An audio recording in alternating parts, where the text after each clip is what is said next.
Welcome to the Times of Israel's daily briefing. Today is Sunday, June 29th, day 632 of the war. I'm Amanda Borschel-Dan, here with our military correspondent, Emanuel Fabian. Manny, thanks so much for joining me today. Hi, Amanda. Good to be back. It is such a pleasure having you always. And we are going to hear about what Manny has learned about the Israel-Iran war, what the goals were in terms of what has been met and what could still be slightly outstanding. We'll also learn about what's happening on the ground in Gaza, where we stand right now, which goals are not being met, and which potentially could be quite soon. But first, we're going to learn about a troubling incident in which IDF soldiers were attacked by Israeli settlers. All of this and more when we're back.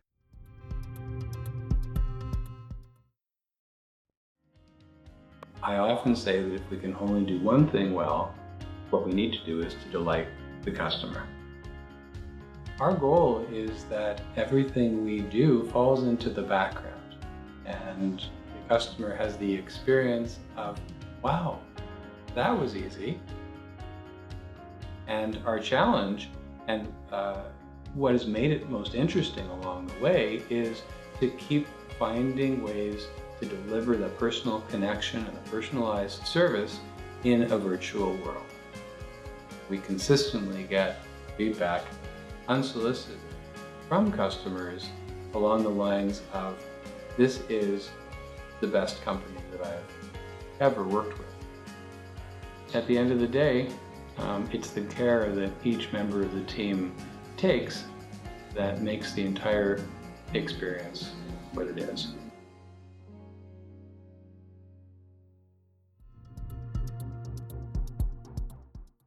And we're back. I'm Amanda Borschel-Dan, here with our military correspondent, Emanuel Fabian. Manny, we're going to start with the incident that occurred on Friday night in which throngs of Israeli settlers attacked IDF soldiers near or at the Palestinian village of Kafr Malik, which is near Ramallah. This follows an incident that occurred earlier in the week, but in this particular incident on Friday night, IDF soldiers were attacked, stones were thrown on them, and 6 Israelis were arrested during the violence. The next day, as I understand it, there was a follow-up, and the police station, little station in the Beit El settlement, was also attacked in some kind of revenge attack. So, Manny, try and make sense of what's going on here. So there's quite a lot of sort of questions surrounding this incident, and the army is still investigating, and there's been a lot of claims from both sides. But from what we know is, on Friday night, the army responded to a small group of around 7 Israelis who entered a closed military zone near Kafr Malik. Of course, it was an area that was closed because of the previous attack on the village on Wednesday. And as the army arrived there, around 70 more Israeli settlers arrived to the area in cars. By the way, on Friday night, of course, after Shabbat was in. And they began to sort of confront the soldiers. They first were sort of verbally assaulting them, and then they actually physically assaulted them. They threw stones at them. And the soldiers in response, soldiers and border police officers as well, responded with right dispersal means, including a sponge grenades, which was fired at one. Amid all of this attacks, which sort of continued throughout the night in sort of different areas within this closed military zone, one of the commanders was physically assaulted. He was choked and beaten, and the settlers also slashed the tires of a police cruiser. Then half an hour later, in sort of a nearby area, not exactly at that spot, a vehicle with Israelis in it tried to ram into an IDF roadblock. And again, stones were thrown at the soldiers there. And in this case, the soldiers responded with live fire in the air. According to the army's investigation, they fired 3 shots in the air. And there's been reports of one Israeli who was actually hit by live fire in that area, but it's still being investigated as to how he was actually shot, whether or not he was maybe in a different area and the bullet maybe came down, because the army saying they fired in the air. And in another case, there was 5 Israeli vehicles, vehicles with Israeli settlers in it, who rammed into another army roadblock, causing damage to these cars. Another car had a Molotov cocktail thrown at it. Another one had the tires slashed. So quite a few incidents sort of over the night within this area near Kafr Malik. Among Israeli soldiers, none needed to be hospitalized despite the attacks. And of course, like you mentioned, 6 Israelis were detained and handed over to police. It's sort of unclear whether or not they'll actually remain in custody, because even the ones who were detained in Kafr Malik on Wednesday, 5 who were detained there, they've already been released. So, just to be clear here, because it is so puzzling to me, these Israeli settlers are attacking the IDF because the IDF was trying to separate between the settlers and the Palestinians. And in retribution for this separation between this conflict, many Israeli IDF soldiers were attacked and targeted with these car ramming incidents, etc., throughout this Shabbat evening into Shabbat day. This is what you're saying. Yeah, this was, I mean, it's not the first time we've seen Israeli extremist settlers attacking Palestinians on Shabbat during sort of the Jewish Day of Rest. And we don't exactly know what they were doing in the area. Apparently they were trying to set up some new outpost on the edge of Kafr Malik, of course, an illegal outpost in a closed military zone. Not something that you should be doing anyway, especially not on the Jewish Day of Rest. But the army, was dispatched there because of what had happened in the previous days. And it's sort of a rare case where the army actually did get there on time. Normally, the army responds quite slowly to these events, but it's a really big problem, and that the army has to really deal with in the West Bank. Okay, so obviously check out the site for more updates on this. Now, UN nuclear watchdog chief Rafael Grossi said that Iran likely will be able to produce enough enriched uranium in a matter of months, despite the damage to the several nuclear facilities from the US and Israeli attacks. This runs counter to what you heard, Manny, at a briefing on Friday from the IDF chief of staff, Eyal Zamir. So what was Zamir's line in terms of the goals of the Israel-Iran war and what was actually met? So Zamir has said this publicly as well, that the goals that Israel set out for this operation were met. And even beyond that, the army says. Everything that they wanted to achieve were achieved, and even more than what they had initially expected. The bottom line is of the goals of the operation, the sort of the line that the army stated. They sort of wrote this a lot with the political leadership, with Netanyahu and Defense Minister Israel Katz. It was creating conditions to prevent Iran's nuclearization over time and improving Israel's strategic balance. And within that, there's a very, very detailed thing on, with regards to Iran's nuclear program, which facilities need to be hit and how much damage needs to be caused to them, how much of the Iranian ballistic missile program needs to be sort of removed or damaged or destroyed. Even details on the Israeli side, how much damage caused to the home front, how many casualties in Israel, etc. This is all sort of detailed in the plans. And if you look at sort of afterwards, at the end of the operation, when they were sort of summarizing it, Israel met all of those conditions as they sort of wanted to. On the Israeli side, of course, Israel was prepared for many more casualties. Every loss of life is tragic, but 28 losses are incomparable to what the IDF and what the Home Front Command was preparing for, which I understand was just hundreds, if not even thousands. Is that correct, Manny? Yeah, definitely. I mean, there was multiple different assessments. It's not sort of one number of this is how many people will die in the conflict with Iran. It was several different assessments based on what sort of responses Israel would get from Iran and what the situation is. But generally speaking, all of the assessments were much larger than what happened in reality. I heard, I didn't hear the exact numbers, but I heard from one senior officer that the number of casualties in Israel was around 50% lower than the most conservative estimate that Israel had. So even that was quite a lot less. And I think the reason why Israel expected such a large number of casualties was, and if you remember, Israel woke everyone up at 3 a.m. when the Iran operation was launched. Israel expected Iran to immediately respond with 500 ballistic missiles on Israel. And Iran was ready to launch these 500 ballistic missiles. They were all prepped. And in reality, Iran didn't because of the Israeli attacks. The head of the IRGC Air Force, who is responsible for the ballistic missiles and drone attacks on Israel, was killed in the opening strikes, and that delayed Iran's response by almost a full day. And that full day essentially gave Israel enough time to prepare themselves, gave enough time to tell civilians what to expect, to be prepared in bomb shelters, for the Home Front Command to deploy its entire reserve personnel across the entire country, 26,000 members, 51 battalions, all over the country. They deployed very quickly within that day. And this really helped reduce the amount of casualties on the Israeli home front. And Iran had 2,500 ballistic missiles. It fired around 500 of them, just a bit over 500. And in total, there were 36 impacts in populated areas and strategic infrastructure areas in total. And even those 36, according to the assessments, if 36 were to hit, it would have resulted in many more casualties than was in reality.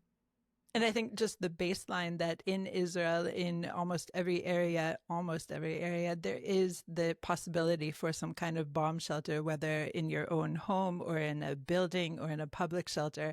That also just shows how prepared Israel has to be all the time, 24/7, for any of these threats from Iran, from Gaza, from the north as well. So what we're hearing from Defense Minister Israel Katz makes me think that this ceasefire is going to play out somewhat like the ceasefire with Hezbollah that was struck on November 27th. And he seems to indicate that if there are signs that Iran is again reaching some kind of level which could be threatening to Israel, the IAF will again take flight. Is that what you're understanding as well, Manny? Definitely. The army's also recommended this. It's the fact that, I mean, Iran is a country. It's not like a small terror group within another country. It's a huge country, and it's a bit different to sort of act against that. But really the thinking in Israel is that Iran will continue to challenge Israel. It will continue to want to resume its missile program and its nuclear program. It's not going to stop unless the regime there falls. And because of that, Israel will need to continue to act. Right now, Iran doesn't really have any defenses. I mean, if we saw during the 12 days of the war that the Israeli Air Force was essentially flying freely over Iran. Iran had no way of really responding, and I'll even add in the assessments that Israel had before the war is that several Israeli fighter jets would be shot down and pilots would be captured. That didn't happen in the end. It really shows how much of a success that was, the aerial superiority. So will Iran return to this sort of thing, returning to its nuclear program and ballistic missiles and the plan to destroy Israel? I'm sure they will, but they're definitely going to be a lot more careful about it because they know that Israel can and has threatened to respond and act against them. So they're likely going to be a lot more quiet and more covert about going ahead with those plans.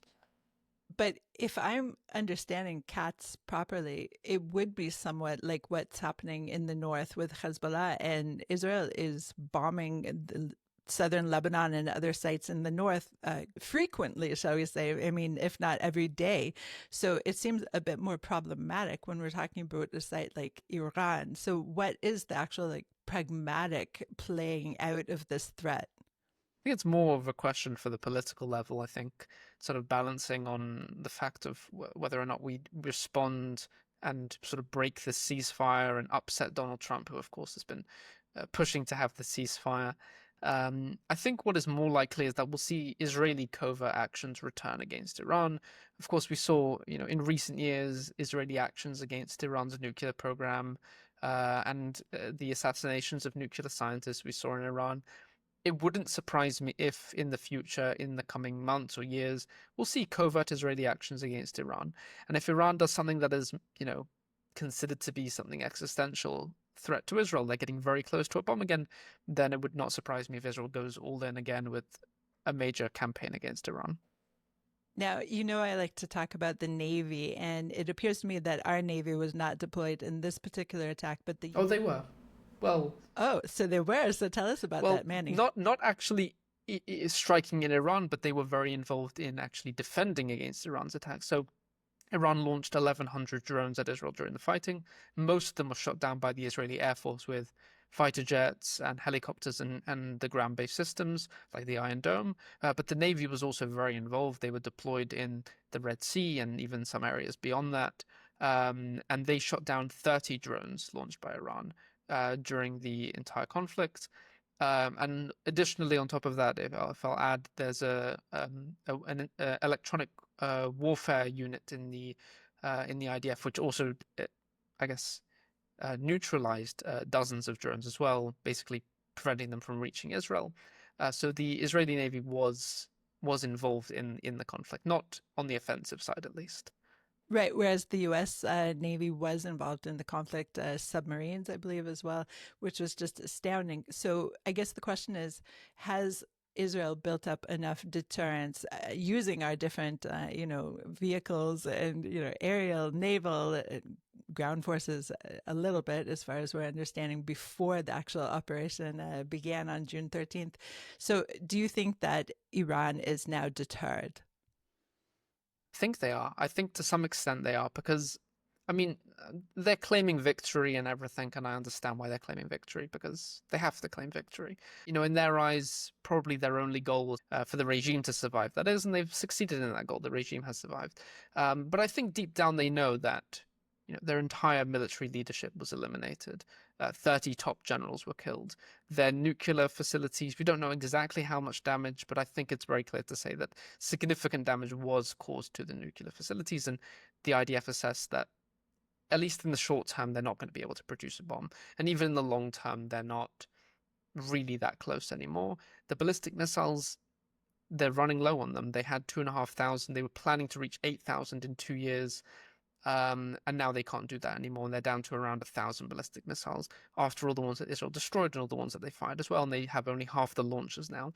So if I was Iran, I would be deterred. I'd be reconsidering my steps and sort of thinking, is it worth it to sort of invest all this money again into a nuclear program, all this money into the ballistic missile program? And I'll add, even on top of that, during this war, Iran's proxies didn't get involved. Iran built this network of proxies around Israel, Hezbollah in Lebanon, Hamas in Gaza, the Houthis, and the Iraqi militias. During the war, the Houthis fired 2 missiles, and they were firing them anyway at Israel.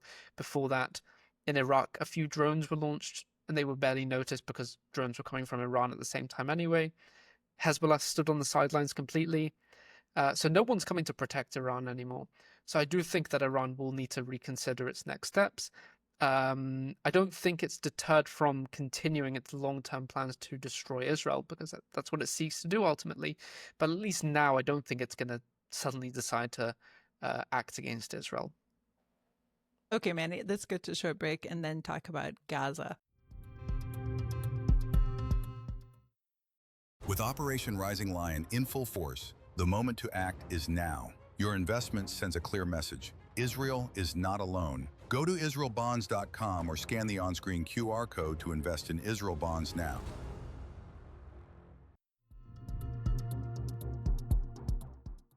And we're back. I'm Amanda Borschel-Dan here with our military correspondent, Emanuel Fabian. So this morning, the IDF reissued a wide evacuation warning for Palestinians in the Gaza City and Jabalia areas in the northern Gaza Strip. This area was already meant to have been evacuated on May 29th and has been part of a no-go zone since.